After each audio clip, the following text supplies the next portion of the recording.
Hello guys, it's a Kozmic here, and you can follow me on Twitter and Instagram. And today, we ask ourselves the age-old question. What is Bloodstained, Curse of the Moon 2? About 4 weeks ago, I made a video about Bloodstained, Curse of the Moon, a spiritual successor to Castlevania. And it was an awesome game. And literally a day later after my review, the sequel gets released. Now going into this, I was wondering how they were going to top the first one. The whole point of a sequel to me is building on what the first game did, adding new elements, and expanding on the universe of the game. So, did Curse of the Moon 2 accomplish this goal? Let's find out.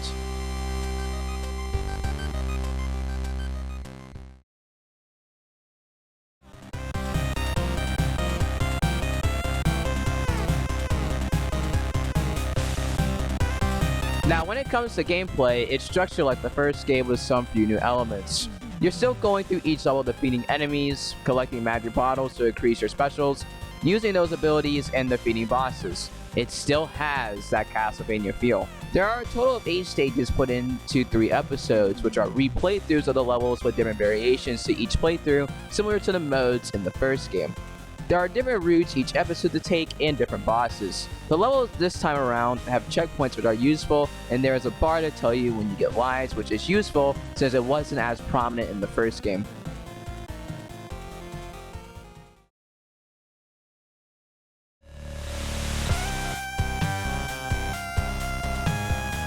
Now in this game we have 3 new characters. First we have Dominique, who is an exorcist.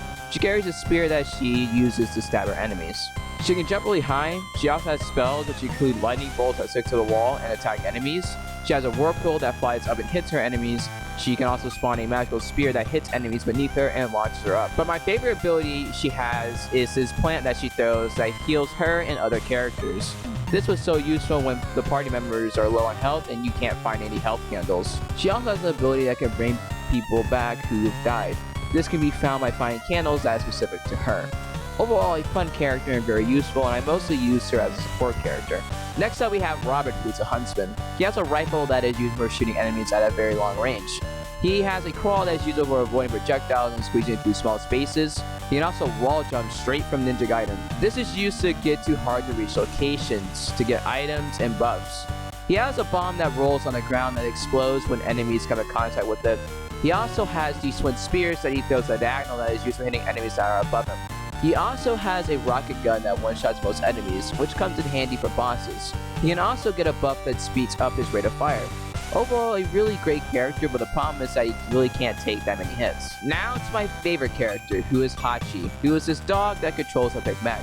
This character is so much fun. The main ability that Hachi has is invincibility, which is extremely useful. You can pretty much destroy bosses since you can't get hit. And it's great for certain sections where there are a lot of enemies and overall a great ability.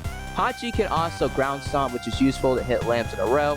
It can also be used to hit lower enemies that he really can't hit with his regular attack. Hachi can also glide, which can be used to glide over gaps, and can be really useful in succession with Robert's jump to reach areas that would not be possible.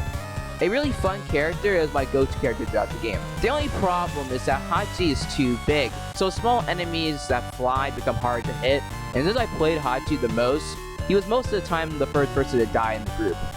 Like, a lot. Now the old characters Sangetsu, Miriam, Jibo, and Alfred do make a return, but they play the same way from the first one. Sangetsu, however, can collect swords throughout the game.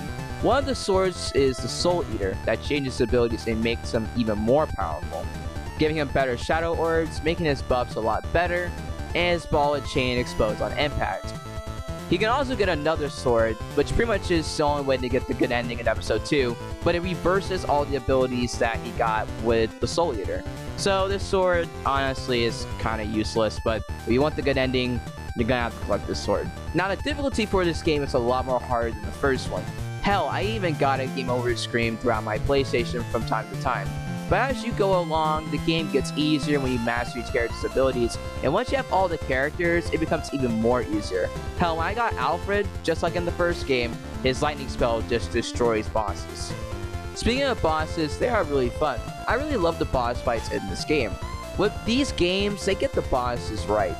Throughout some of the levels, you can even see some of the bosses before you fight them, which is really cool. I also like some of the boss designs, like for example, this dragon that has a skeleton that comes out of his mouth, then shoots a laser out of his chest, and then the alien decides to make an appearance and shoots lasers as well.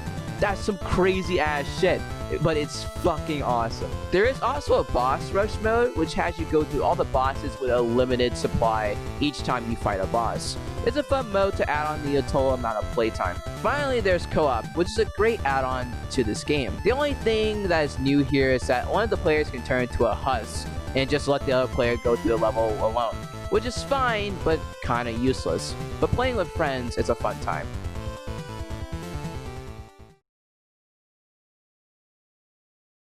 So overall, I really think Curse of the Moon 2 pretty much captures what the first game did and improves on everything that the first game lacks.